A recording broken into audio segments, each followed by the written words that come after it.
Hi friends, welcome to our reading for today on Tuesday. So today we're going to be talking about tigers again, and that's why I have these two books out of here. But I was thinking the other day about how my kids and Mr. Littlejohn, they like to go skating. They're skateboarders.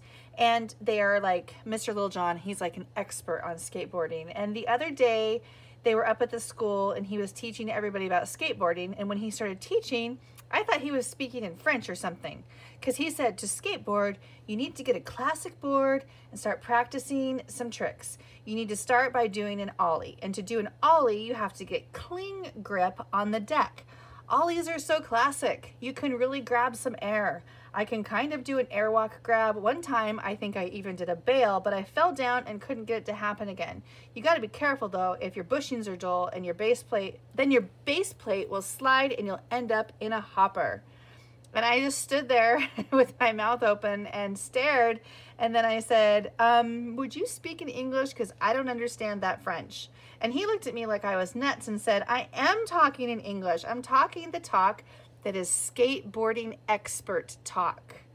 So what I realized is that to grow knowledge about a topic, readers have to talk the talk of that topic by understanding and using the keywords that go with it, the lingo. Lingo is another word that is for keywords. And that's true of any topic. To be an expert on basketball, you can't do this and say, I bounced the round ball. Instead, you need to say what? Unmute yourself and tell me what you do when you're running around a basketball court and bouncing the ball. Yes, you dribble the ball. And if you're an expert on basketball, you can't say, I threw the ball into the ring. Instead, you would say, I threw the ball into the what? It's like basketball has its own language, it has its own lingo, and people who know about basketball don't just know how to play the game, they know how to talk by using the lingo to speak the language of the topic.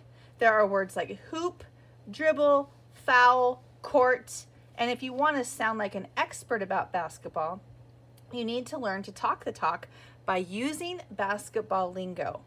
The thing is, sometimes keywords can be tough to read. You can get stuck over them, so I'm going to help you spend a few days getting stronger at being the kinds of readers that learn to use the lingo to talk the talk of different topics. Today, I want to teach you that even before nonfiction readers start to read a new book, one they expect will probably be filled with topic-specific vocabulary, they think, what keywords do I expect to run into? And they generate a little list.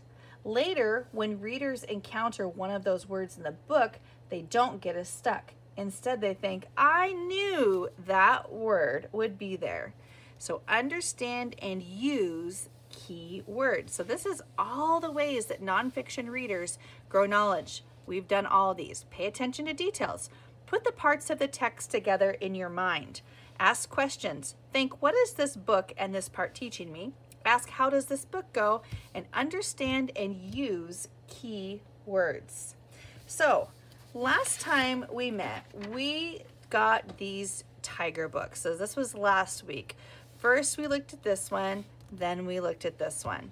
So today we're going to spend some time looking at this book.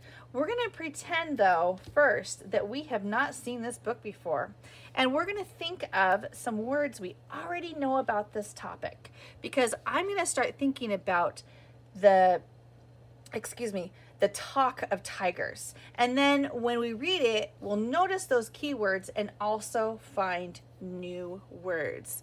So I have a purple pen, but I'm not going to write in purple. I'm going to write in black.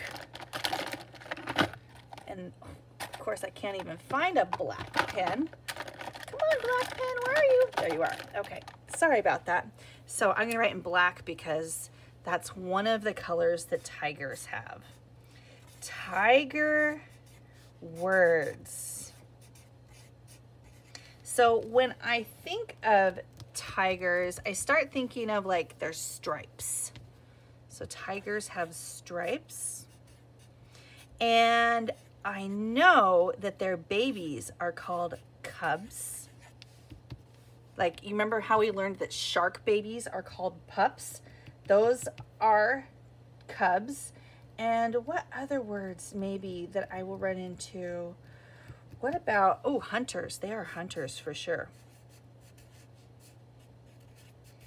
And I might see the word jungle, because I think I remember that that is their habitat.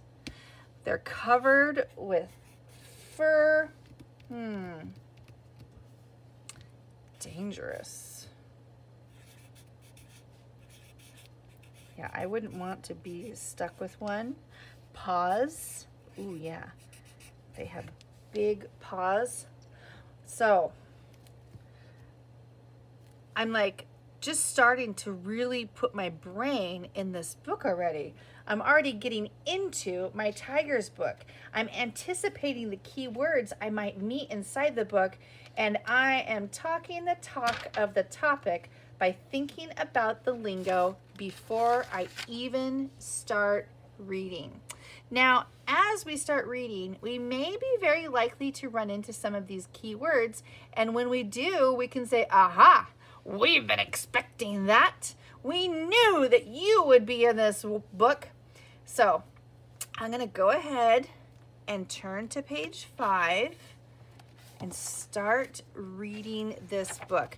And today I want you to read this book with me.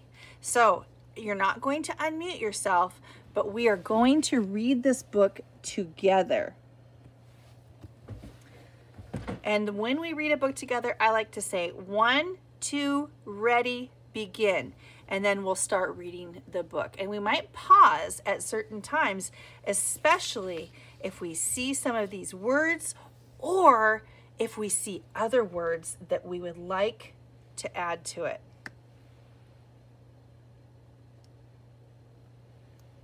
Oh, whoops. I forgot to do something real quick. Sorry. Let me see, where's my, there it is.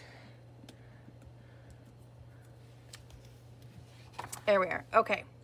So it says 1, 2, ready, begin.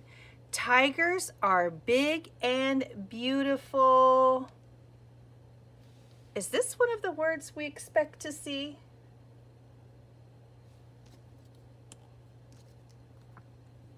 Animals. They are, no, that one's not on here. Oh my gosh, we should add that here. They are strong and powerful too. Tigers are the biggest cats in the world. All right.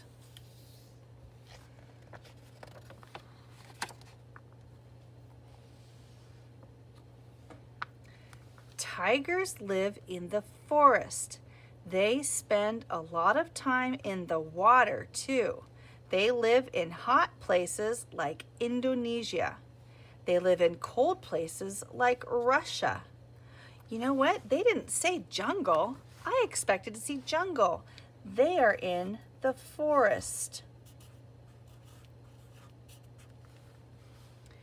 Tigers that live in cold, you know what? I'm not saying 1, 2, ready, begin. Let me do that right now.